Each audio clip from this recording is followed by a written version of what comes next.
Buzzword of the day, housing recession. What does this actually mean for you as a homeowner, as a buyer, and as a seller? We're gonna get into this in this video, so please watch it all the way to the end because we have some really good insight on what a housing recession is and are we actually in one? Let's get going. An index by the National Association of Home Builders found builders' confidence falling for the 8th straight month. When a report by the National Association of Realtors, NAR, found home sales declining for the 6th month in a row in July, this time down about 5.9% from June. Both of these stats kind of prospectively had both of those organizations term us in a housing recession. But that doesn't mean housing prices are going to crash. And actually, I'll just throw my opinion out there. It doesn't mean that we are going into a housing recession, crash and burn. The world is ending again like in 2008. I don't think that's the case at all. There are still plenty of buyers out there and plenty of homeowners that want to sell their home and either move up or move down. The NAR report showed that the median housing existing home sales price went down about $10,000 month to month from June to July. Right now we're in 2022. But we are still up 10.8% compared to where we were last year. So let's bring that into perspective. That doesn't exactly mean we're in a housing crisis or crash or housing recession, right? Housing prices are still 10% higher than they were this time last year. And we're not seeing a big crash in listing prices or even sales prices right now. What it really means is that, let's be honest, in the last 2 years, we have seen people go above and beyond that list price just to get the home. They will do anything to get that house of their dreams and under contract because they missed out on 5 other contracts before. So people were paying well above what people were even asking in their list price. So what we might actually be seeing, the market slowing down a little bit, but normalizing. Doesn't mean this is a bad thing. It means we're actually maybe moving more towards a more stable and normalized market, which is great for both buyers and sellers. And you guys, we have other experts out there saying that the term housing recession is really an offbeat phrase. And actually that's a quote from Jeffrey Roach, chief economist at LPL Financial, a national broker-dealer association. What he said is it confuses it with what a recession is. A recession is about a business cycle in the economy. That's when the economy experiences a significant decline that a broad-based lasts longer than just a few months. And he also says, I get where they're going with this. You could argue that the fact that things are slowing down dramatically as borrowing costs rise, rates are going up, and that's probably fair, but it's not an equal magnitude, end quote. So really, let's bottom line it, you guys. What are the implications to buyers and sellers here in Hampton Roads, Virginia, who may be seeing and feeling these market shifts in the local market? Just months ago, the housing market remained in overdrive. Like I said before, historically low interest rates, people going up crazy amounts above asking price. However, the data to some experts suggests that the market is in a housing recession. What we're actually seeing is that normalization of the market. And certainly the rates have something to do with the slowdown in the market. I mean, let's be real. They jumped from 3% to the 5s just in a couple of months. But historically, you guys, we're still looking at actual really good interest rates. The interest rates in the last 10 years, like if you rewind 10 years ago, we were looking at 7%. If you rewind 20 and 30 years ago, good gosh, like our parents and grandparents were paying 17% on their home loan. That's like mind-blowing. Is something that we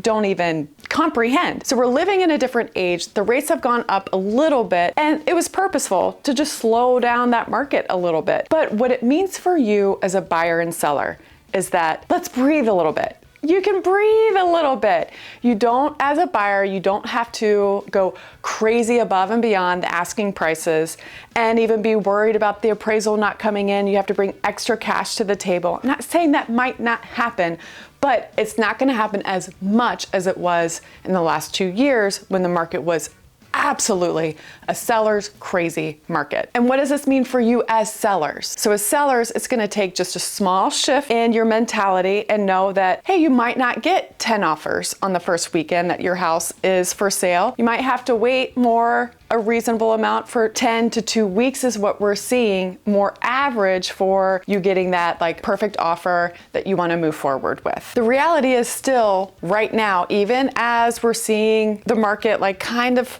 trend towards a more normalized market, inventory still does remain tight and prices do continue to rise nationally when you take a broad view picture out. So home prices are still really solid. Your equity is protected, you guys. If you're a homeowner and you're not sure if you should buy or sell or like hold on to your home, it's always a good idea to like let the equity of your home work for you. So what I mean by that as a homeowner, let the equity work for you. If it's time to move and you've been in your home for more than 5 years before the housing prices went crazy up, chances are you've got a good amount of equity in your house and you can make that work for you and still sell your home and buy your next home and feel really comfortable with your decisions and like really probably get what you're looking for in a home. Obviously, we would love to be your go-to real estate agents. What this means for buyers and sellers, so I'm not saying like that was just for you as a homeowner, let the equity work for you. As buyers and sellers, as a buyer, inventory is still a little bit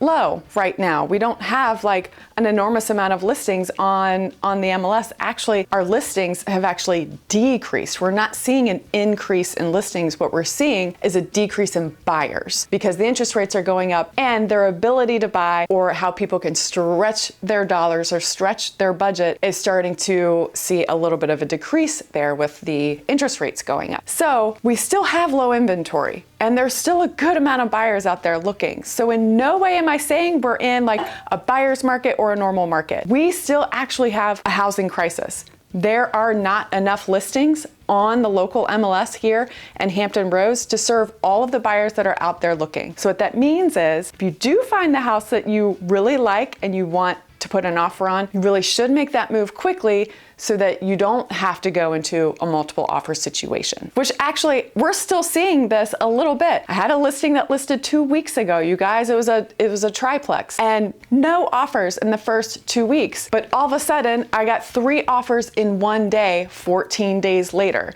So you just never know. You got to be prepared and ready for anything in this market where we really don't have very high inventory. But hey, buyers, here's some good news. The housing market is shifting a little bit in your favor, and here's how. Again, you're not having to like outbid people and go crazy and above people's asking price. As a listing agent, I'm actually seeing on contracts and offers more and more people asking for closing cost assistance. That was unheard of to ask for in the last 2 years. So we're seeing a little bit of a shift there in the terms and how we negotiate our offers and contracts with a buyer and a seller and see a little bit more concessions happening on the seller side. So buyers, that's a good thing for you. Now buyers, the downside of interest rates going up means your buying power is a little bit lower than it was 6 months to a year ago. Because the interest rates are higher, your payment is going to be higher on the same sales price. So you might have to make some adjustments with your loan officer and figure out exactly where you're comfortable. And that's what I would actually like, the best advice I could give a buyer right now. Have serious conversations with your loan officer so that you know exactly what your interest rate and how that's going to affect your monthly payment, in turn affecting the overall budget of the house that you can go searching for and shopping for. So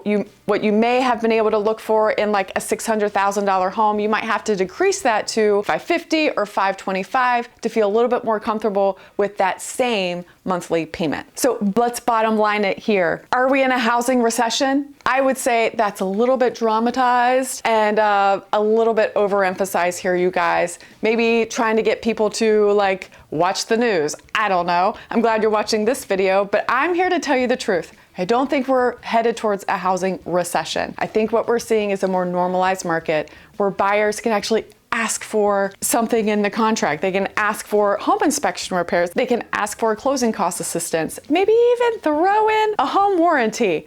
We're seeing a little bit more of a normalized market where it's a little more fair to the buyers and the sellers. What this means for sellers is it's a slight change in our mindset. You have to know that you might have to like give a little concessions in that negotiating process with a contract, and you might have to wait a couple of weeks before you actually get that right contract and right buyer. But you guys, all of this boils down to having the right real estate agent professional helping you get the best terms, or as a buyer, find the best house with the best terms for you. So whether you're buying or selling, having the right real estate agent that understands your goals and your needs and what you're really, really looking for and what your priorities are, how they can help you negotiate the best price for your home buy or your home sell, that's what is really going to be important as this market shifts. Because you guys, we here at That Fit Team, we've been around since way before the housing market crashed in 2008. We started in 2006, so we've seen all of these ups and downs of real estate, so we know how to help you in any market. We would love to be the go-to team that you come to help you buy, sell, build, or invest in your next home. I'm Rachel Beasley with That Fit Team. Please reach out to us. We would love to help you. Click below, comment below, let us know you want to look for a home or sell a home. Give us a call or shoot us an email. We are here to help. We are That Fit Team, professionals in real estate and passionate about people. See you next time.